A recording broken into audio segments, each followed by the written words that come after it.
জি, মাননীয় বিরোধী দলের নেতা। এখানে শুধু কামাল হোসেন সাহেব না, আরো অনেকেই দেখতেছি মাল্টিপল নোটিশ দিয়েছে।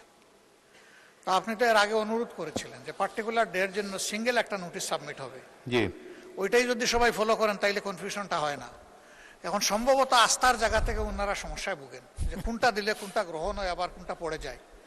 তা আমার মনে হয় যে এখন থেকে যদি এটা আপনি স্ট্রিক্ট করেন যে একটাই নোটিশ সাবমিট করতে পারবেন একটা সেশন, এর বেশি না একদিনে, তাহলে আমরাই ঝামেলায় পড়ি না আর কি। আর ধন্যবাদ। ওনারাও বিব্রত হন না, যারা গিয়ে এটা বলতেছেন একটার জায়গায় আরেকটা বলতেছেন, অনেকেই দেখতেছি এটা করছেন। এটা মনে হয় স্ট্রিক্ট করা দরকার মাননীয় স্পিকার। ধন্যবাদ আপনাকে। ধন্যবাদ বিরোধী দলের নেতা। মাননীয় সদস্যবৃন্দ, একদিনে একটা নোটিশ দিবেন, এবং এটা সম্পর্কে আমি বলেছিও আগে যে একটা করে অনুগ্রহ করে একটা নোটিশ দিবেন, এবং যেটা সবচেয়ে বেশি গুরুত্বপূর্ণ, সবচেয়ে বেশি প্রেসিং, যেটা ইমার্জেন্সি মনে হয় আপনার কাছে, সেটার আপনি নোটিশ দিবেন। মন্ত্রণালয় এটার একটা জবাব আপনাকে দেবে যথাযথ সময়।